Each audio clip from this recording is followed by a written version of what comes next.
My name is Monk Rowe, and we are filming today for the Hamilton College Jazz Archive in Tarrytown, New York. I'm quite pleased to have saxophonist Carmen Leggio with me today. Hello, Monk. It's a real pleasure. Same here. I'm looking forward to this time. I understand that your family came over from Sicily. Right. Did they settle right here in Tarrytown? They made a stop maybe in Elizabeth, New Jersey. Some people that came over and and then they settled right here. Yeah. Settled in Tarrytown. All my relatives, everybody. What was the family business for you as you grew up? Your parents were... Family business. It was a big family. There's a number of business. My grandfather in Sicily, which I never met, was superintendent of the sulfur mines in Sicily, where the ball is. You know, Ragusa was right on the ball. There's the boot, and then there's the ball. They were right across from Tunisia. So he did that, and then most of the relatives all worked in General Motors here in Tarrytown. Sorry. They worked in General Motors, which was now they're breaking it down. Oh. They're breaking General Motors down, but this was the big thing in town. This was the big money maker. So that's it. And my father, he made shoes and fixed shoes, you know. So that's where I get my soul. Oh, good one. Very good one. Okay. I like that. Yeah. No, he was my father was a shoemaker, but he started working General Motors too. They all did, you know. Yeah. It's, Was there a lot of music around the house in your family? my father. Yeah. But he was the only one really, guitar and mandolin. He was the only one. So, and he played. He wasn't studied. He came over from Italy. They used to have a group called the Troubadours. They used to go around and play under ladies' windows, you know, and travel through Sicily. Oh. And but that was about. And then there was other people that they followed up with a group in Tarrytown, and they used to break into houses at 4 o'clock in the morning. And the women had to cook and make coffee while they played, you know. So that there was a lot of music around, but in my family it was just my father. You know. Did he encourage you to go into music, or what? Why did you choose music as a I think first I chose the violin because I saw my father playing the guitar and the mandolin. I chose that. Or wait a minute, no, wait. He asked me to do it. He asked me to do that. I didn't like the squeaking, you know. I couldn't stand it. So what happened is I was selling magazines, Liberty magazines, and Saturday Evening Post, and Shining Shoes, because I guess that took after my father all over town, and all I heard was Artie Shaw playing in the restaurants and in bars and so on, and so I went for the clarinet. I got influenced by Artie Shaw. This was mid-30s, let's say? No, later than that. Later. About 1945. Oh, okay. Before I went into service, you know. And before that, yeah. So you were almost 20. When I did that,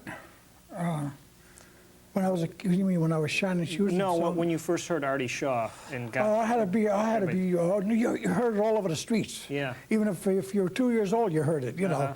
So, no, Artie Shaw was, I don't know, for some reason he impressed me more than anybody else because I went to these different places selling magazines and so on, and that's all I kept hearing was Stardust by Artie Shaw, Begin to Begin, and, you know, and Dancing in the Dark. And that's why I picked up the clarinet. So that's all you heard around town. You heard a lot of other things. You heard all the music. But then I learned mostly by playing with the radio. And I played with make-believe ballroom at that time, you know. And I just sat there and played with the radio, mostly. I got a few fingerings from a teacher in school who wasn't really into it, you know. He showed me a few fingers, and from there on, I went on my own. I played with the radio, and that was it. Yeah. You know. And you took up the tenor after that? I clarinet about 10 years old, 9 years old, tenor 14. And there was a bass player called Primo Rico that was in town, and we used to have little things going on with the clarinet and so on, little groups, And he went up to my mother, said, he went up to my mother and told her to please get me a tenor because he saw something in me, you know. So that's when they got me a tenor, my father and my mother, and I just picked it up and blew it with the radio. Yeah. Again, and played with groups around town. Westchester was very big with music, very big. Every place you turned, there was music going on. It was the swing era, right? Yeah, right. There's a lot. Did you play mostly for dances? Played for everything. Dances, clubs, and anything you could think of. I never closed my mind. I always had an open mind, which is why I can play the way I play. You know, the more you sink into your mind, the more it comes out. You know. Absorb everything that's around you. That's it. Was there a point in your life that you said, "I'm going to make a living as a musician"? That was when I was 16 years old. What happened is I was doing very good in school.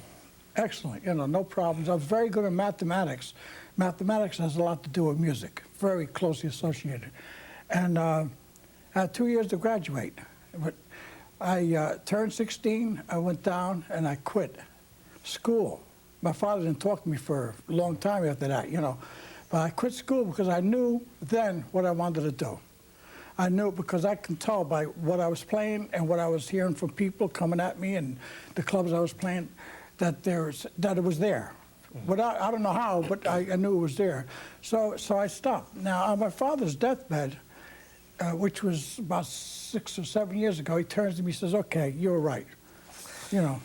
But it's the truth because I wasn't interested in college or this or that. I was interested in what I was doing musically.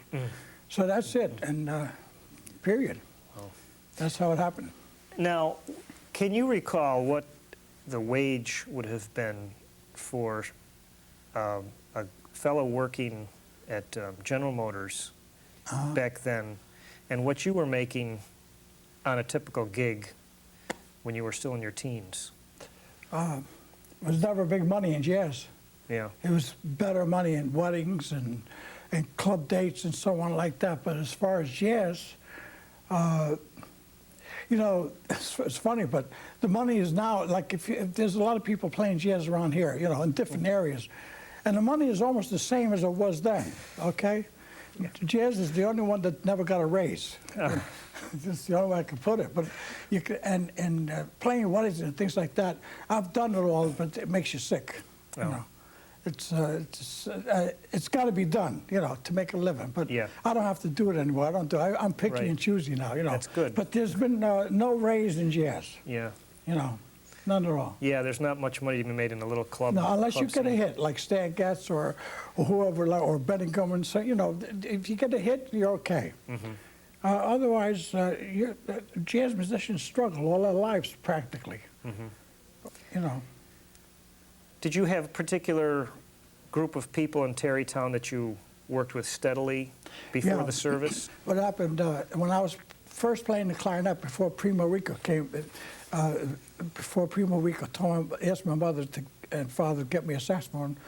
Also, when I met Primo Rico, I met this drummer, Holmes, Junebug Lindsay, black fellow, and from there on we became brothers. We grew up together, and we played in clubs all over town. There was a club in Tarrytown called Club 6. In fact, I recorded it on my first album. And so when I didn't play the clarinet there. I played the tenor. When I eventually played it, I played clarinet with, we called them Bug. They called him Bug and me Leg, you know.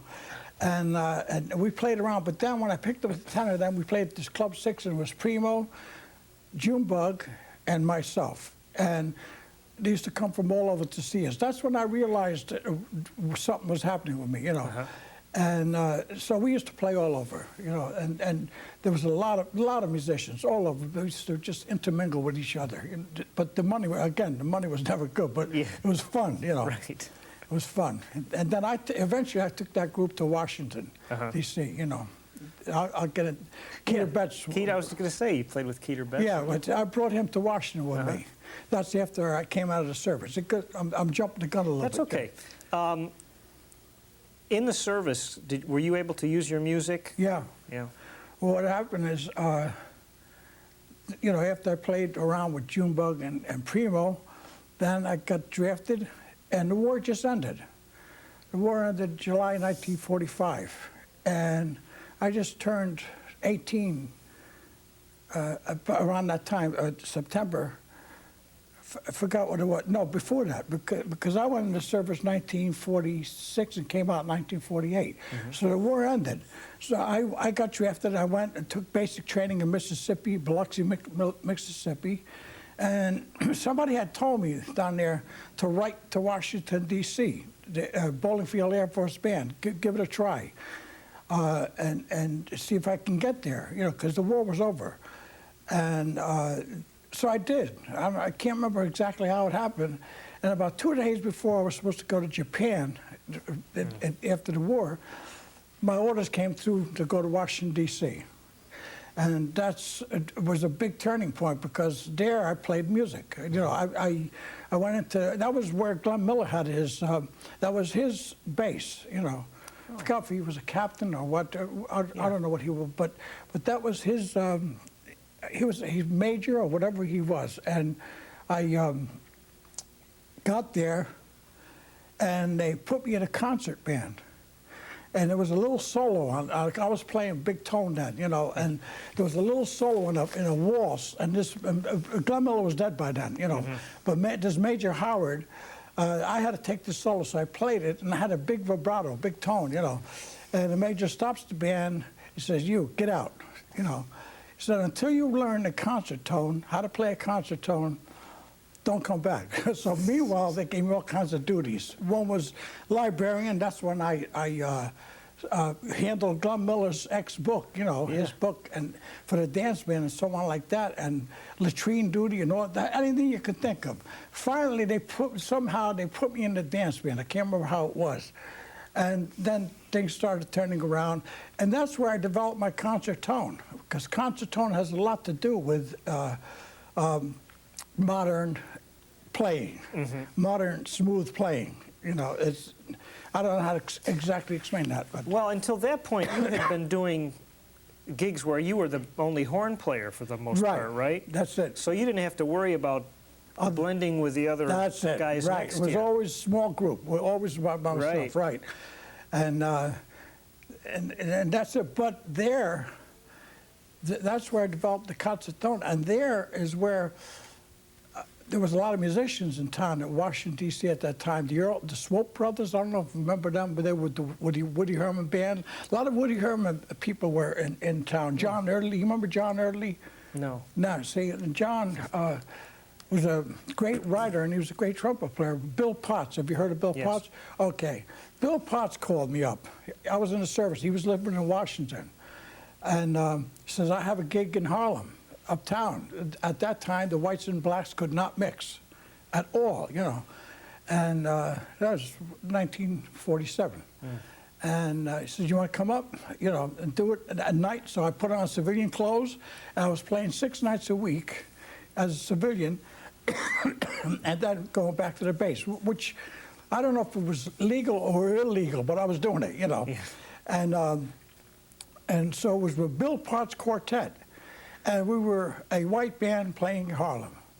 And a couple of times we had a couple of close calls that we were told we shouldn't be there, you know. Yeah. But we did. We played, and we were really cooking. We really had a good group. So when I got discharged, came home, at Chloe's, it was Chloe's restaurant and lounge, and she liked what I was doing. So she said, "Come back when you get discharged, come back with your group," you know. So that's when I got Keter Betts, got Junebug, my buddy, and who was on piano. Louis Derry was on piano, piano player from New Rochelle. And we went back. We had lines waiting to come in to see us. We had to break through our own lines in order to come to play, you know. I was, at that time, that's when I was honking, you know, playing hardcore, big tone, the whole thing, you know. Yeah, I was just going to ask, I wanted to, in the Bill Potts Quartet, right, and in this band with Keter, can you name a couple of the songs that would kind of summarize what you were doing at that point? Yeah, flying home, do body and soul. We said, these are the things that were happening at that time. Satin Doll was still there, and A-Train, all the things that they're even doing nowadays, you know. Yeah. And just C-Jam Blues, all those tunes that we used to, the place would be packed. We had, like I told, we had to break into, and Lester Young was in line. There was Shadow Wilson, I don't remember, they were in line to see us. Wow. Around the corner was the Howard Theater, where all the big bands used to come play, and they'd come in to see us. And we had a cooking group, and the reason it broke up, we were there 17 weeks, 6 nights a week, about 5 hours a night, playing hard. I mean, playing hard. And the reason it broke up because the lady that owned the place didn't pay the taxes. Oh. So we broke up, and then we all split up. Yeah. I came back here to Tarrytown. Junebug came back. Keeter stayed, started staying with Dinah Washington, started playing with Ella Fitzgerald and all that. He stayed in Washington. Louis Derry went back to New Rochelle, where he is. He's still living now. But my friend Junebug passed away in 1959. So that's part of it. This club in Washington, where you had these 17 weeks, was you had a racially mixed band. Was it any problem with that? No, when I was with Bill Potts, it was a white group. Yeah. When I came back, I was a white man fronting a black group. Keeter, Louis Derry, and Junebug. And still whites wouldn't dare come up. And at that time, still the blacks couldn't still had to use, you know, they were, how do I put it? They were stopped from doing things that were supposed to be done, you know. But by seeing the way we played and what was going on, and people looking at us and seeing how we got along, before you know it, the whites were seeping in, and we started getting an interracial crowd. Because they saw how we worked on the bandstand. Yeah. You know, and it was very important part of my life, you know. Yeah, absolutely. And in Tarrytown, all the black people I grew up with, I used to just say Negro, you know. Yeah. But now they changed all that, but they're my friends. They're just all my friends. There's no hate between us or anything like that. But when you go out into the field, then you get into another story. Yeah. You know, I've been hurt a lot because they would look at me like he's white, you know, and I'd say that's why I wrote a tune. I call it "The Heart Has One Color." You know, I got it on one of my albums, and it would hurt me because I don't think that way. You know, this. But we did change a lot. We changed a lot in Washington D.C. Yeah. The whites were coming in, you know. I think the music has always had a big part of breaking that down. Yeah. Yeah. Now, in around 1950, you started playing, got into Birdland in New York City. Birdland came after I left, when we left Washington, D.C., when the lady didn't pay the taxes. And we all split up. Then I started to somebody I knew, said, I know the manager of Birdland, so I got to play in Birdland. I started playing in Birdland, right. I have pictures of that with, I used to play Monday nights, Battle of the Saxophones, Eddie Lockjaw Davis and myself, and I played there Monday night with Eric Blakey, you know, and other groups.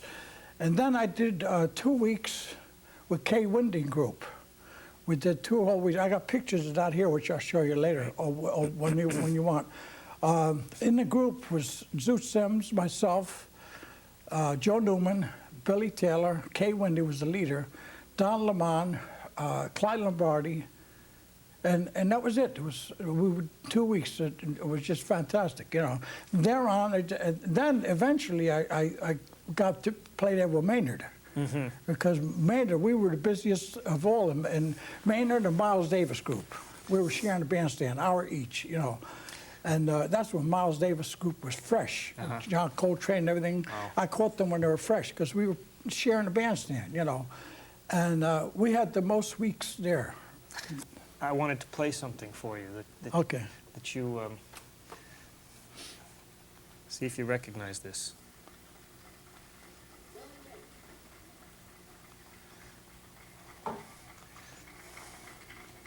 You recognize the applause? There'll be some music here in a moment.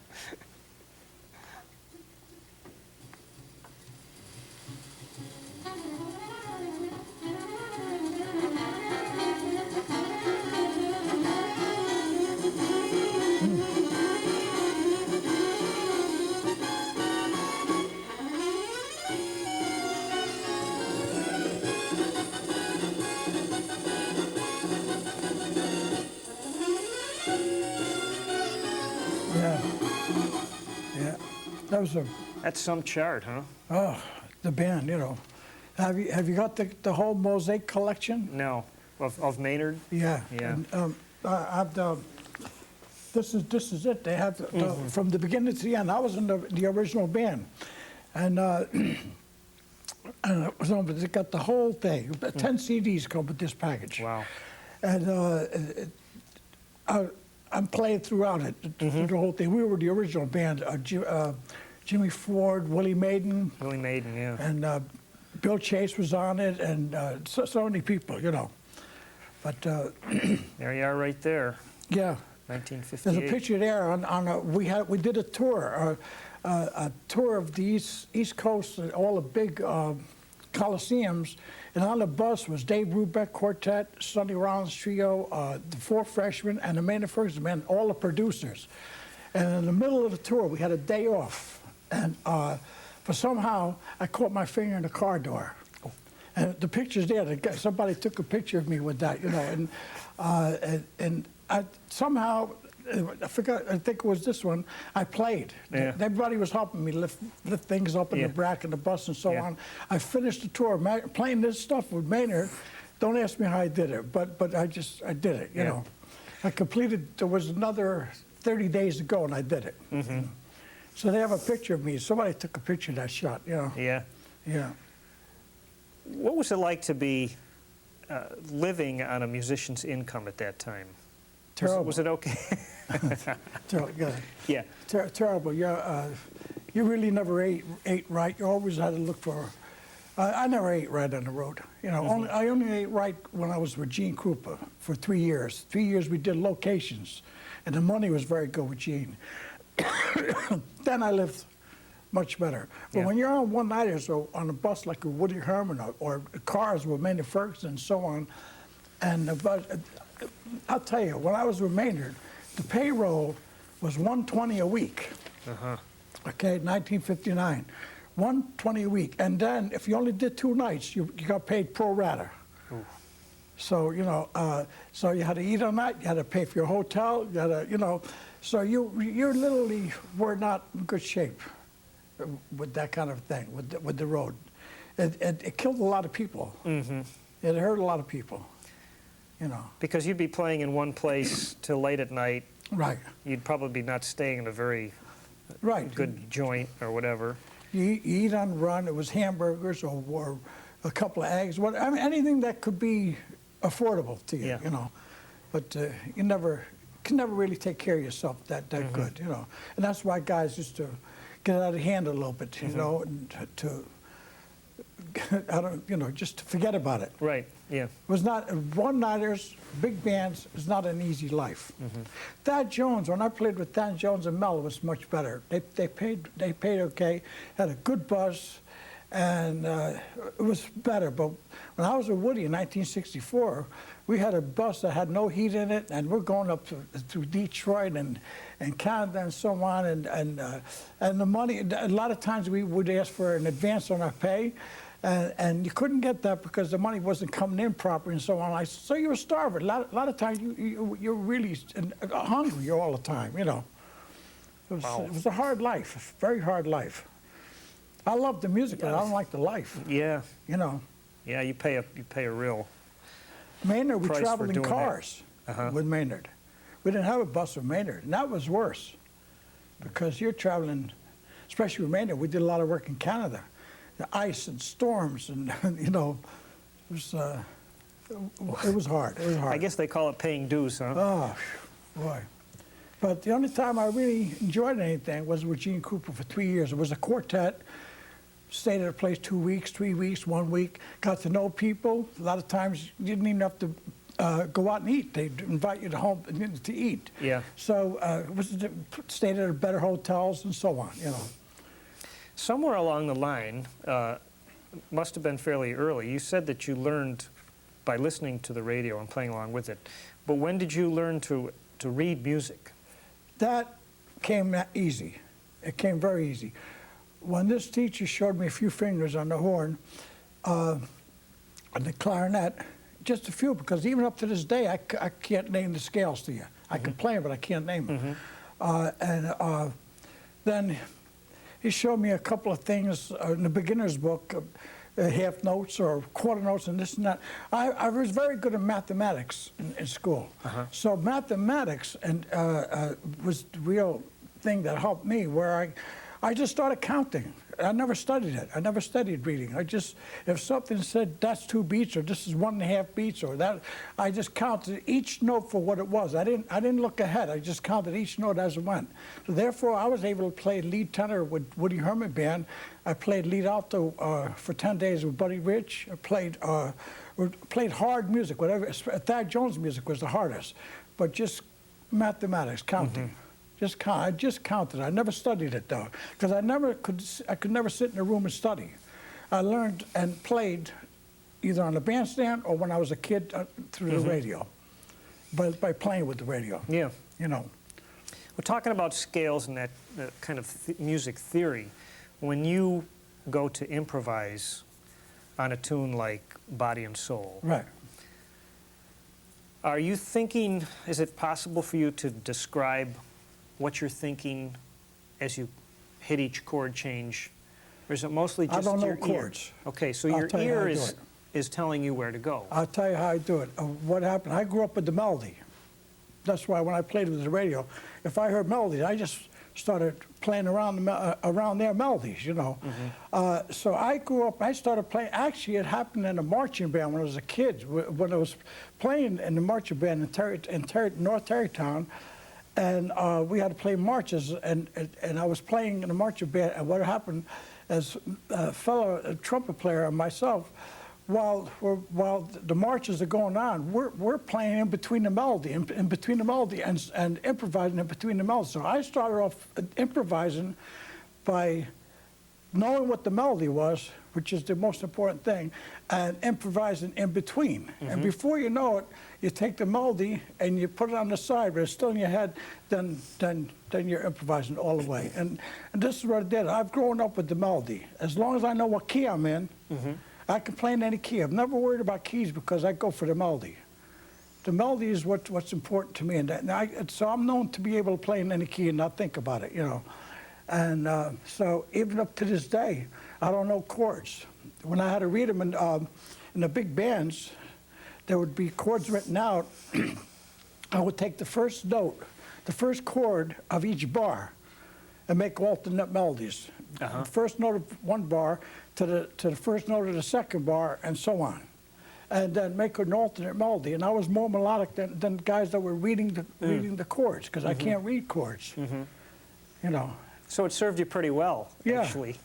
So I make my own chords. This is why I keep innovating. I keep varying. I keep, you know, because I'm not coming from what's written. I'm coming from where I'm at, you know. So I grew up with the melody. Melody, improvising in between, and that's it. And in between the big band gigs, right, you must have returned to this area, and you're playing with small groups, which is what I really like. Yeah. And I've played with all the big bands, but I was never really happy. The only time I was really happy was with Woody Herman, because I was playing lead tenor, and I was able to play the melody and lead everything, and I really enjoyed that, playing the Four Brothers and Early Autumn and all that, and that's when I enjoyed it. Yeah. And otherwise, big bands, I'm a small group player. Yeah. That's it. When you were in a big band, you only had, if you got a solo, it was, that's it. 32 bars if you're lucky, right. or you had to make 16. it count. Yeah. Yeah. How did you feel about the rhythm and blues that came into the playing of guys like Illinois Jacquet and that kind of honky? I grew up with rhythm and blues. That's what I grew up with. You know, I grew up with. So I knew about that. That's when I was playing the Clories on 17th Street in Washington. That's how I was playing. And then after that, Major told me get a concertone. Then I started working on concertone. Then in fact, I went back another time after I finished that 17 weeks. For some unknown reason, I went back the same place. I don't know how that happened, because she didn't pay the tax on it, but I went back with another group and we didn't make it. I was playing cool then. Oh. I was playing the concertone, you know. Yeah. But when I was honking and playing the rhythm and blues kind of thing, so on, I used to tear places up, just tear them up. Was there a place to dance in this club that you, No, you know, no, that was just listening. Just listening, huh? Yeah, Wow. yeah. Must have been rocking, though. Oh, yeah, it really was, yeah. You've managed to get in some TV shows, Right. TV work. How did Right. that come about? Well, that was with the bands. Some of them, in fact, I did cable TV here, which went all over Westchester. With Woody, the jazz casual show we did once. Joe Franklin did on my own with, 2 or 3 times. He was interviewing me at least 2 or 3 times. And Johnny Carson was with Woody, I think it was, or it was a number of different people, you know. Yeah. Number of different people. But mostly, I did a lot of cable work too, you know. Mm-hmm. But this last one, which I have the literature here, went all over Westchester County, you know. So it's just through who I was and who I played with and so Right. on. Basically, the work that you've gotten over the years has come through word of mouth and kind of establish a good reputation. That's it. Yeah. I never wanted to be tied down to an agent or anything like that, you know. And I've always done it through word of mouth, and people know what I can do, and that's how they call you, you know. Yeah. That's John Bunch. You remember John Bunch? Yes, very okay, well. John's a good friend of mine. It was through him when I met him with Benny Goodman in 1957, the big band. From there on, he recommended me to everybody. He recommended me to Maynard. Maynard came first. Yeah, Maynard came first. Then Buddy Rich, then Woody Herman. He recommended me to everybody. He was like the best word of mouth I had. He was a good friend, you know. So we did a few albums together. You've worked with some band leaders who had pretty strong personalities. Yeah, right. Including Benny Goodman. Right. And Rich. No problem. I had no No problem. problems with No, them? I'll tell you why. Because I did what I had to do.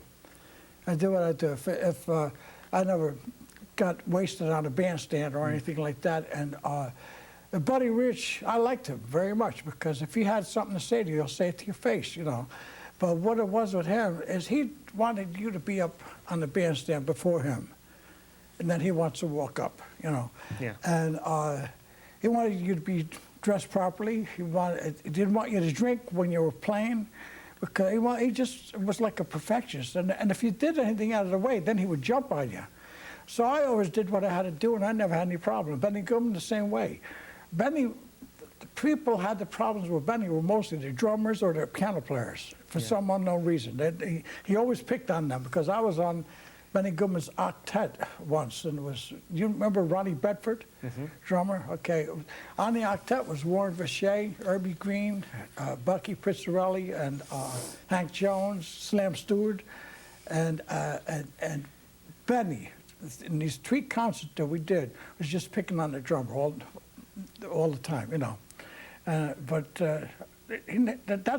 his drummer or the piano, but he didn't pick on Hank Jones, but he picked on the drummer, you know. I have a feeling Hank probably wouldn't have You wouldn't stood have for picked it. Slam Stewart, I was proud of him. He made Benny Goodman pay for a seat for his bass on a plane. Oh, yeah. Yeah. So otherwise I won't go. So he had a seat just for his bass, you know. Right. Yeah. What has been your experience in the recording sessions with some of these big bands? You usually get a couple days to make an album. Right, right. The album, did you hear the Woody Herman 1964? Mm-hmm. That's Hallelujah Time was on there with Sal Nistico and I.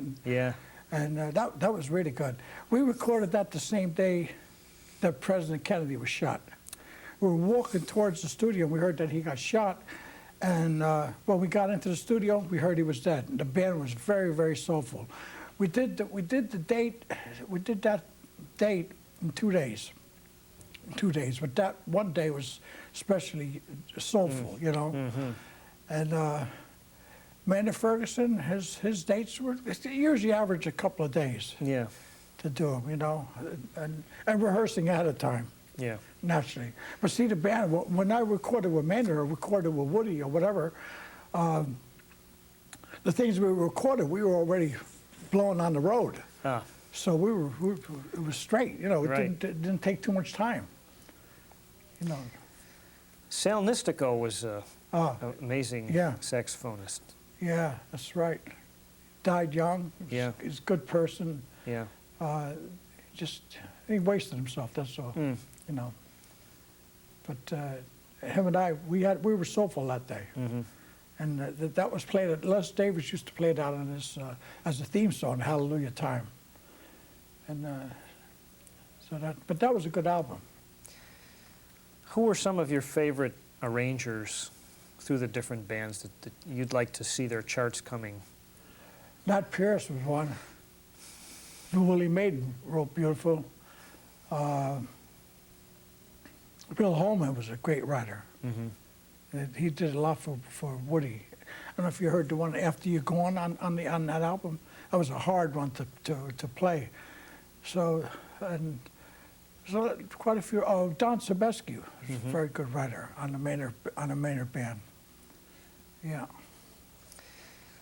And then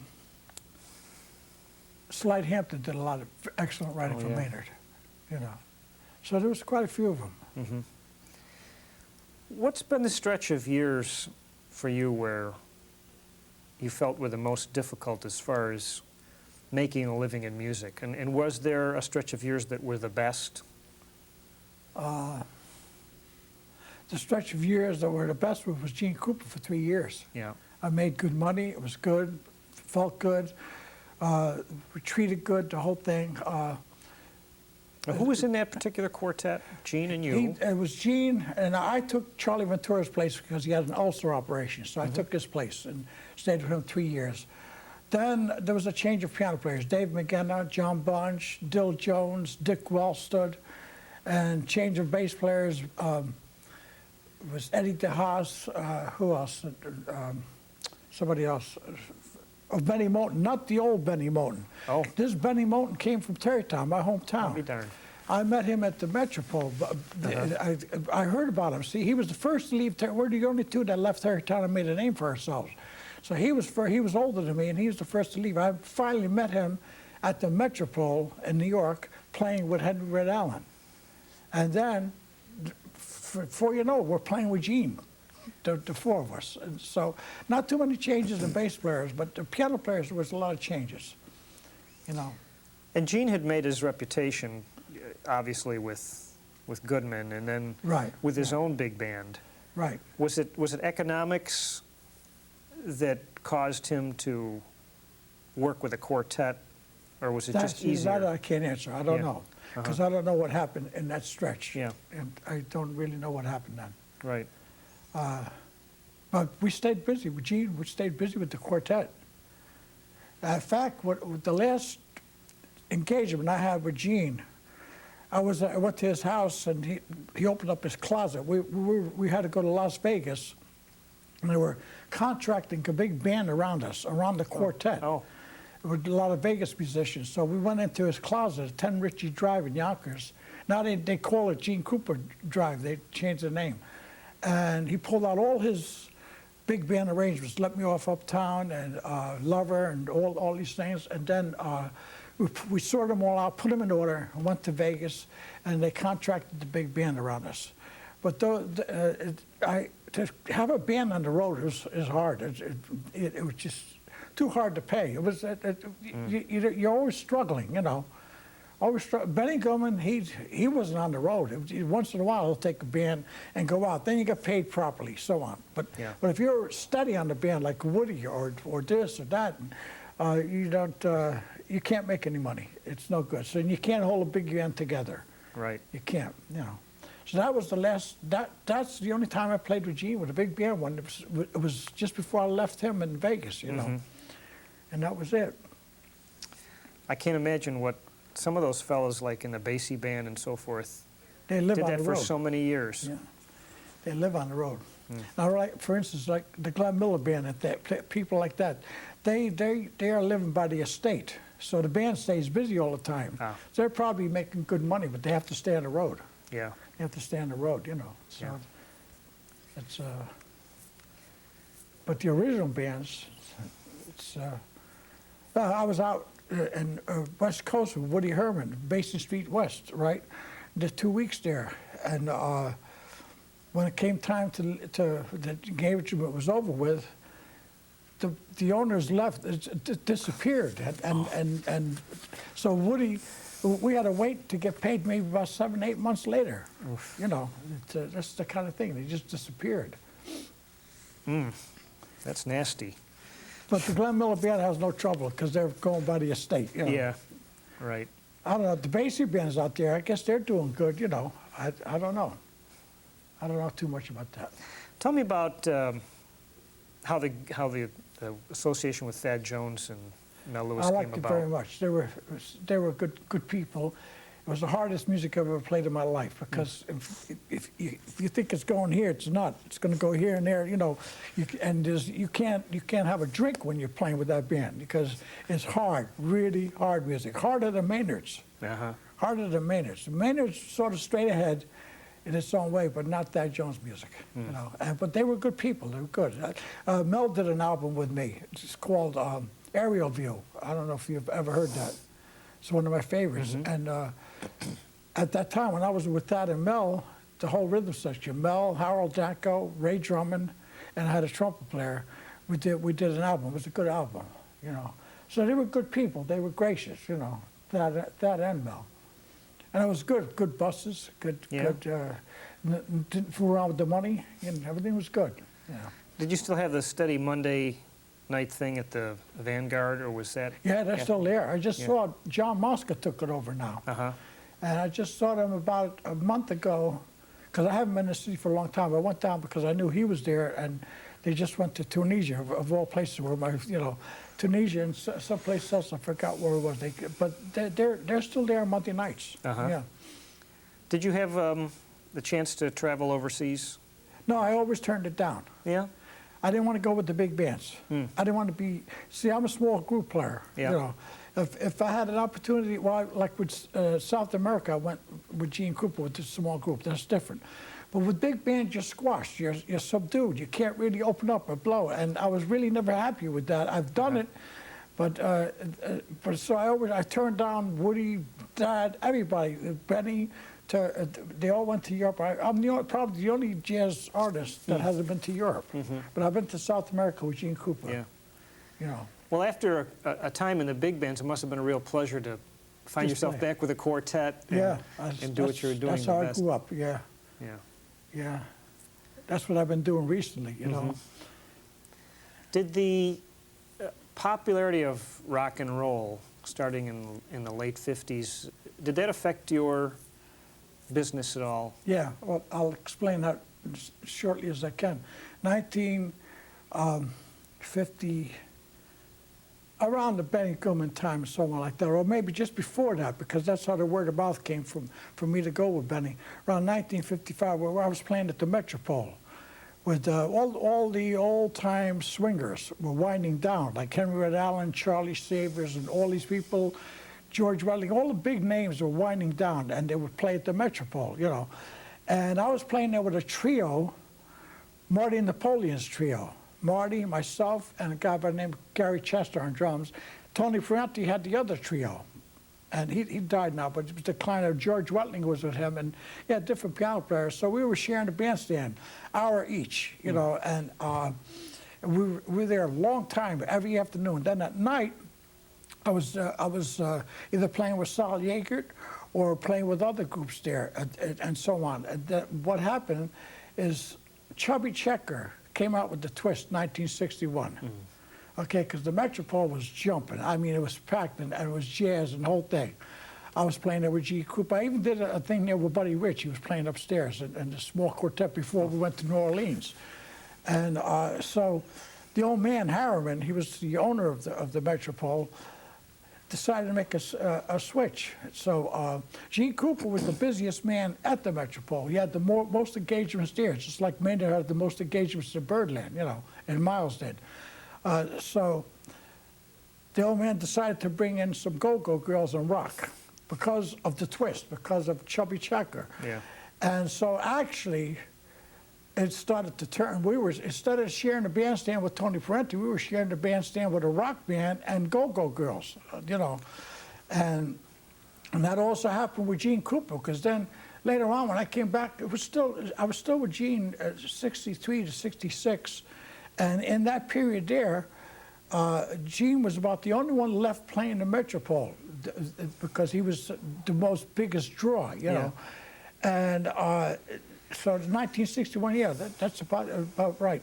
I was the last group to play with Marty Napoleon. We were the last trio to play the Metropole. We closed the Metropole because then the Go-Go's took over completely in a day with the rock bands and the twist. And then I was the last quartet with Gene Krupa. We closed it out. We were Gene Krupa Quartet. We were sharing the stand with Go-Go girls. The same thing. Eventually, it turned all go-go and rock. And I actually closed the Metropole with Marty Napoleon's trio and Gene Krupa's quartet. We closed it, and that's when I saw the turning point right there. It all started changing. 1961. Wow. That's when my daughter was born. That's why I never forgot that. You know. And did it worry you? I don't know. I think work was then. It was. Yeah, what bothered me is I wasn't playing, but we were having a ball playing, you know, and working and so on. I was still had some time with Gene Krupa till '66. I only started worrying when I finished with Gene Krupa. Then it was bad. Yeah. Then I had a hard time. And then I had a hard time, really. But until around 1966, '67, it was okay. Did the musicians, your compatriots, did they kind of sit around and bemoan the fact that here comes this, what is this stuff that's happening now? Were they confused by the incoming everybody music? had to change. Everybody had to make a change. And you started, well, club dates at that point was mostly swing or tunes, you know, good tunes and so on like that. But when the twist came out, then everybody, I don't care, from Peter Duchin on, from all the big Lester Land, they all had to include rock guitar players or a go-go girl, because the ladies wanted to dance the twist because of Chubby Checker. So it started turning there, and everybody had to learn this new approach, and it was hurting a lot of musicians didn't want to do it. Yeah. But in order to make a living and support their families, they had to do it, but that's when a lot of them got sick about it. You can get pretty sick about that, because they had to turn their art into a different kind of area, you know. Well, that's a good point. Did you consider, this might be hindsight, but you guys considered what you were doing to be a form of art? Yeah, right. Back then. Oh, yeah. Is that true? I'm an artist. Yeah. Yeah, and you thought you were back then too? In the early 60s? Labeling it, I'll label it now, but without labeling it. I love music. I played music, you know. And this turned it all around where you started going into club dates and you'd play a few ballads or play a couple of swing tunes before you know it, the amplifiers came up and it just tore your heart apart. It killed a lot of musicians. It ruined a lot of marriages because a lot of them got so disturbed about it they didn't want to work, and then they couldn't support their families, you know. I had a rough time from after I left Gene until for a long time, because I didn't know how to I was having a difficult time adjusting. Yeah. You know, to that.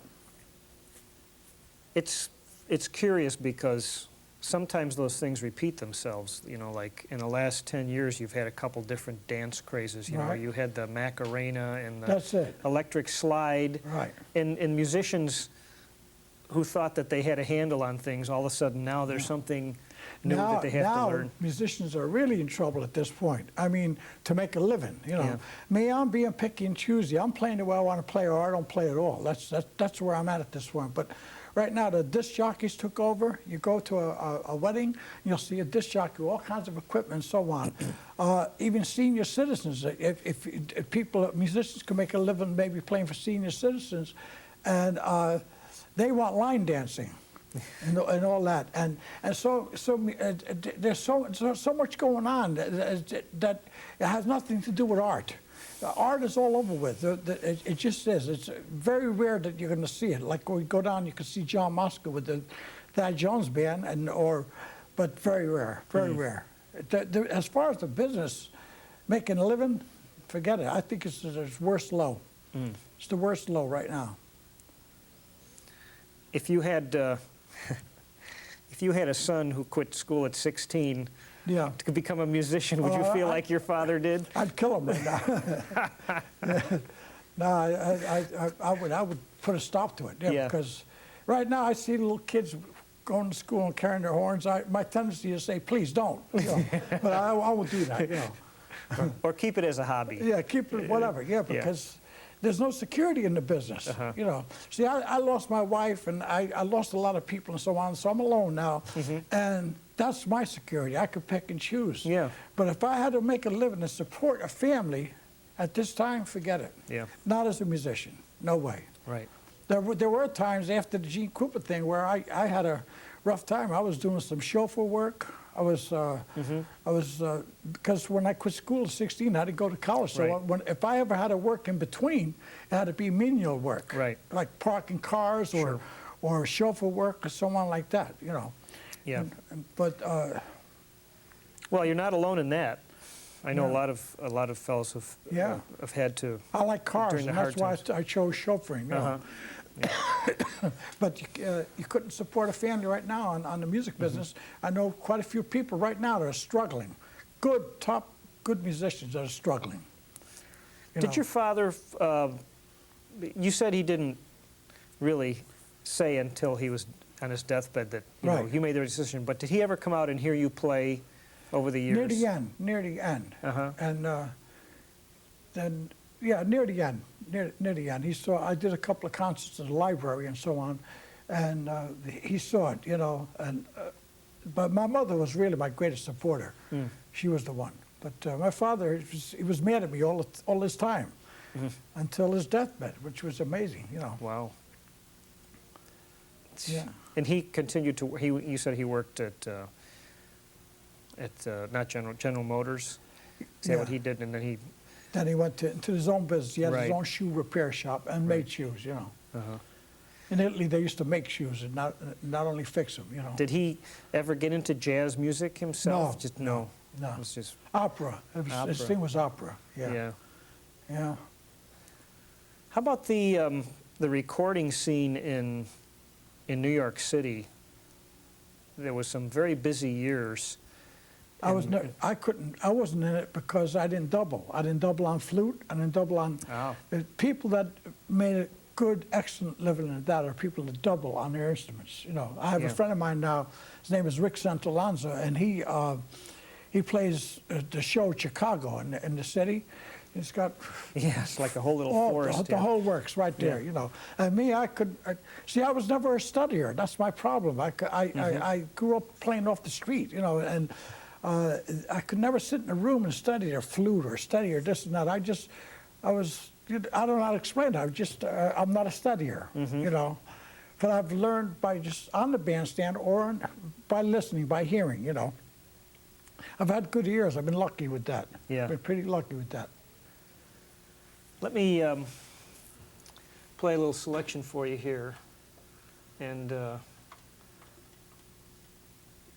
this is one of your more recent efforts.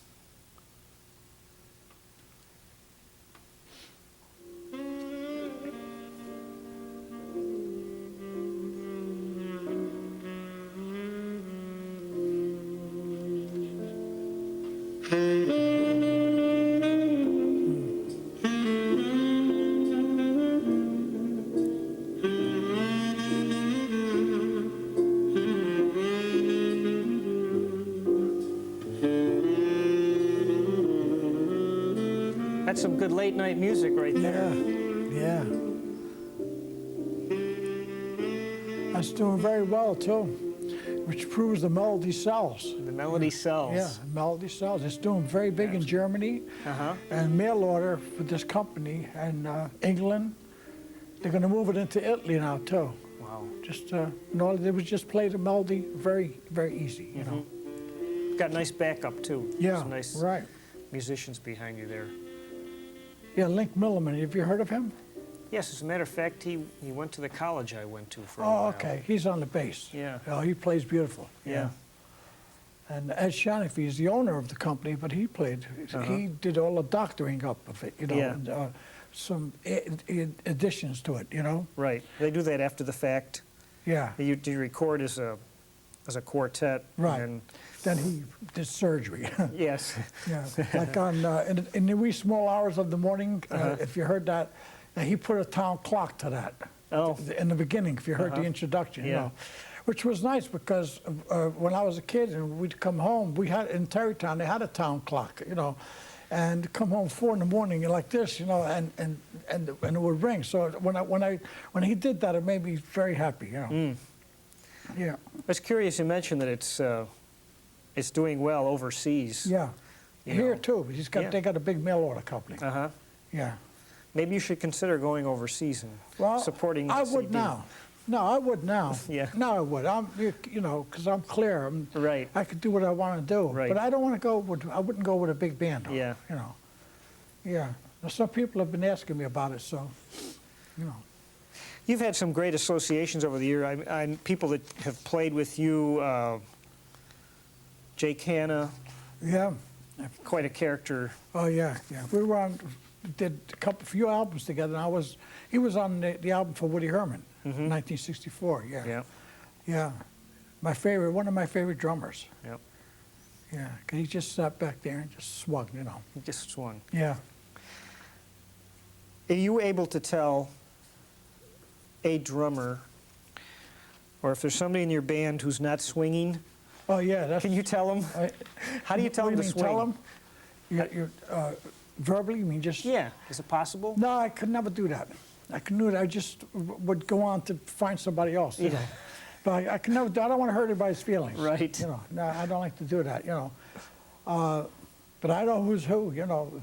Because to me, I grew up with just playing drums and myself. I don't think we talked about it. It was Junebug was drummer. It was the drummer. You know. And Primo Rico was the bass player. But. A lot of times, Junebug and I would just play, just drums and myself, and that's where I've always been close to the melody, and so I never had to depend on piano players or chords or anything like that. I would just improvise the melody. And when he died in 1959, very hard to replace him. Frank Dunlop was the closest in replacing my friend Junebug, you know, because Frank can swing. He also handled the Maynard Ferguson band. Because I was with him in the end with Maynard Ferguson, and he could swing. He can do a lot of intricate things and back you, but he would never get away from the swing. Then I did an album with who was it with Cal Collins, Oh, the guitar player. guitar player. We did a Yep. beautiful album called Ohio Boss Guitar, and Connie Kay was on it, and he didn't want to play any solos. He just sat back there and swung. So I could tell the difference, but I can't go up and say, hey, forget it. I can't do that, you know. I don't like to hurt anybody's feelings, you know. But drummers are important to me, very important. Yeah. If I don't have the right drummer, I'm in trouble. Did you bring some stuff that you wanted to talk about or whatever show you us? need. Yeah, I'd love to.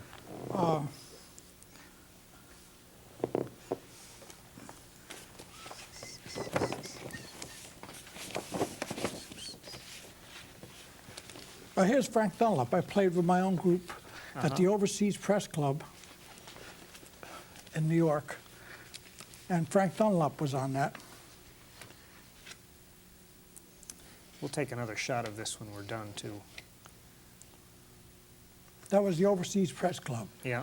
And then this was John Bunch. This was the Metropole. Remember Roy my. Burns? Oh, now I've heard about this stage. Yeah, right. This very narrow, long stage. Right, that's it. I'm so Right. glad to see this picture. Yeah, that's what it was. It was a upright Up piano behind the against the bar. wall. You're behind the bar, right? Right, that's it. The bar was, there was we were on the bar there. Then there was an opening where the bartenders were, and then the bar, you know. And I won't mention name, but one guy, a trombone player, one day he was wiped out, you know. Yeah. And he fell and he dangled like from the. He was holding on to the bar, and his feet were on the stage. It was too much. I won't mention names. Okay. That must have been a workout for the piano player too. Oh yeah. With no bass. No, and just we played hard without upright. basses. Yeah. Like, the trios were without basses, so the piano players had to have a good left hand. Yeah. See, and John Bunch, Marty Napoleon, quite a Yeah. few, Dick Wellston, they had good left hands. This was the Maynard Ferguson. I'll put this back in order, and I can let you have it when. Wow. Nice. I have a clip on because there's a couple of pictures Yeah. there. See. There you go.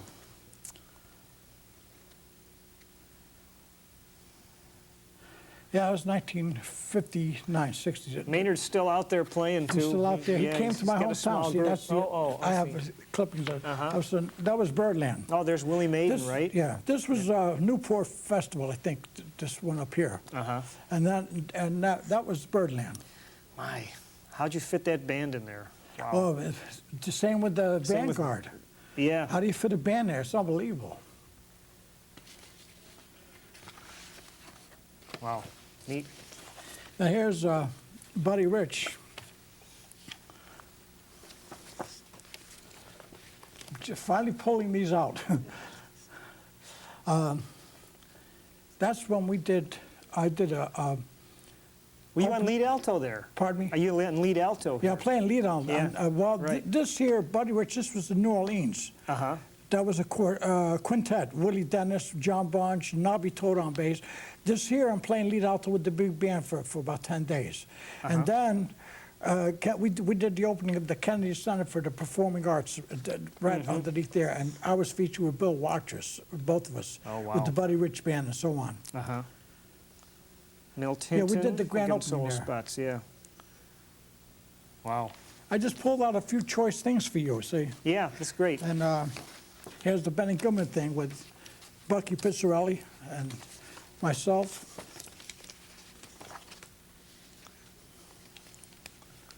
And then King Manufacturers, who I was endorsing for, put out that there. Bucky's still out here playing, you know. Yes. Now this is the one that's going to amaze you. This is one where I played 2 weeks with Kay Winding, and there's a picture of Zoot, Joe Newman, all of it. That's the group there. That's 1952. This is The Birdland. original Birdland. God, it's so small. Zoot Sims. Wow, look at that. Yeah. Is that Billy Taylor on piano? That's Billy Taylor on piano. Joe Newman, Don LeBon. No music on stage, of course. No, No pieces of music we played anywhere. by the heart. Yeah. I'll show you something else amazing. Clyde Lombardi. That's I don't know that name, but Yeah, he was around that time. Gee.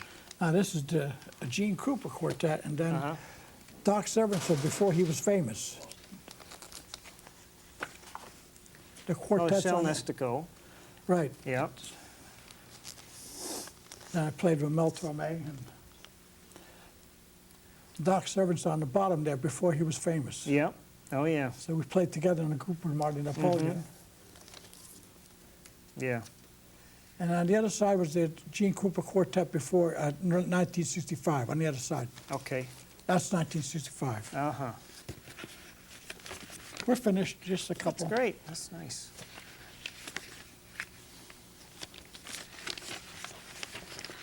Here's my big band.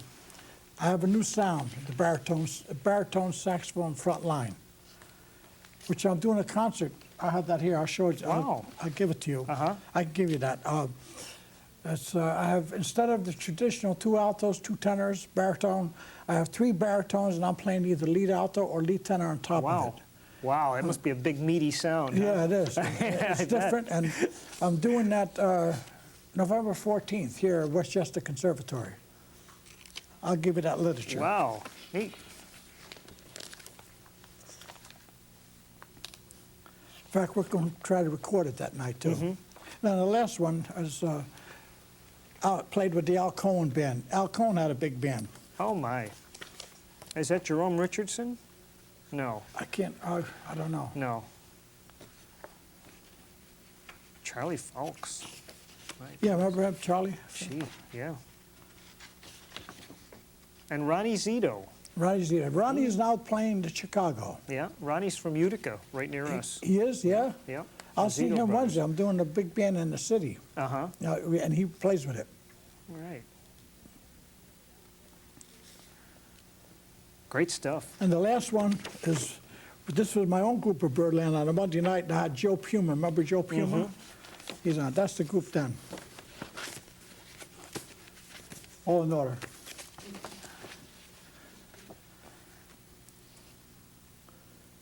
Because I was Very meeting you, I interesting. got this stuff out Well, in the that's last good. couple of days. That's good.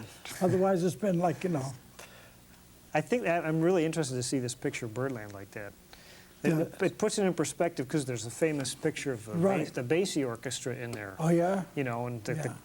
the piano's almost out in the middle of the floor Yeah. next to the tables because it's so small. So that's it. And then I'll just leave you, I'll leave you with the updating things. I'm doing this here. Yeah. SCR events and entertainment representatives did that for me. Now here's the big band thing. You can have these. Okay, great. That's the big band concert. And the Sweet Sounds of Summer. I'm going to do Connecticut Port Mall with my own group, and SCR is in charge of that. Uh-huh. That's I guess in some respects there's places to play that you didn't have before. No, With some of these summer concert series and that kind of here, stuff. and this is just leaving this. This is all for you. That's the Christmas album, same company, and then Oh. Sax After Midnight with page 12. And then this is the cable. You can have that. This is for you, you know. So you can have that. That's the cable thing it did. That's about it. Well, for you, the business at this point is pretty good because, as you said, you can pick and choose. I'm picking and choosing what Yeah. I want to do, you know. Yeah. And this here just came out. I didn't show it to Bobby yet. Page 12. This National Italian American Foundation, and they're representing. They gave me a nice little article on this and about the interracial thing and the changes. I can't let you have. I only got one copy that's of that. fine. They got I'm along with the mayors there. You know, there's been some great Italian jazz musicians. I don't I have know. I don't have to tell you that. Well, that's what we're talking about. Right. That's what they're talking about here, you know. But Right. but they publicized me in this one. But there's another magazine, The Ambassador, where they publicized Bucky's son, Bucky Pizzarelli's son, and Chuck Mangione, who I met up in your area up Right. there. I knew him when I was with Maynard. Yeah. You know. Sal Nistico and, Yes, Sal. and Romano. And, Nick Brignola was on the Woody Herman band. uh-huh. That's about it. That's for you. What I left you. That's great. And Al Cohen's wife, Flo, she passed away. Gave me that article. You know. If you were to look back on the albums you've recorded, with which was probably your favorite big band Favorite record? big band? The recording That I did? Yeah, Woody Herman. yeah, Woody Herman, 1964, yeah. yeah. I didn't do too much big band recording. Well, with Maynard, naturally was great. Everything was great. But see, with Maynard, a lot of it was exhibition technical, Yeah, technique. But with Woody, we could swing. See, I like to swing. And that's I enjoyed the Woody Herman band the best. Yeah. And Benny Goodman. Well, I didn't record with Benny, though. But I enjoyed Benny Goodman's book, because it swung. Yeah. So I really am basically a swing musician, you know. That's what I like. So Woody Herman's my favorite, though. Yeah. Yeah. Is it possible for you to describe, if someone knew nothing about swing music, I know what you can ask. could you tell them what's it mean to swing? That's a hard That's question. always been a hard thing to It is answer. I'll tell you, it's really, it has a lot to do with timing, your time. See, because the most important ingredient that anybody can have as a musician is time. And you can have all the technique in the world, but if you don't have that time, which is then forget it, it won't swing. So I don't know how to explain, because it's a hard question to answer. Yeah. The swing. I just, it's one of the roughest questions I've ever, And I rarely get an answer, so don't feel bad. Oh, really? No one. I can swing like crazy, but I don't know. That's I can't explain it. You have to listen to it. That's all. And I can go through a million changes, a lot the chords and everything, but I can't name them for you. So I don't know.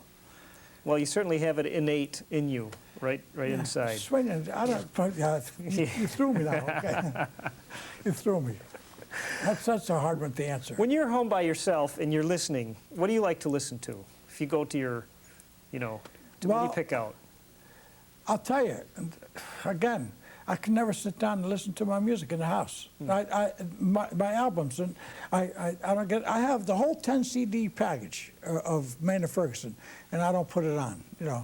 I've lost a lot of people, and I'm coming out of it now, but I lost a lot of people, a lot of close ones in my life. So to the point where, unless I'm out playing, when I'm home, I'm on the couch with the TV, which is bad. It's no good, So I should put my music on, but I don't do it, Well. So really... we'll put it on here. I tell the truth, Really. Well, this has been a really fascinating time talking to you. Same here. You're very comfortable. Is there anything that I haven't asked you about that you think you'd like to talk about? I don't think so. No. I think we got it. Now, I have to say, it's the sexiest recording I ever heard of Mean to Me. Oh, yeah. See, and I don't put it on at the house. I don't, but I hear it in other places. Uh-huh. My daughter played it for her wedding, for dinner music, too. Nice. You have grandchildren? No. She just got married. Yeah. Okay. Yeah. Well, someday you'll be playing for your grandchildren, I'm sure.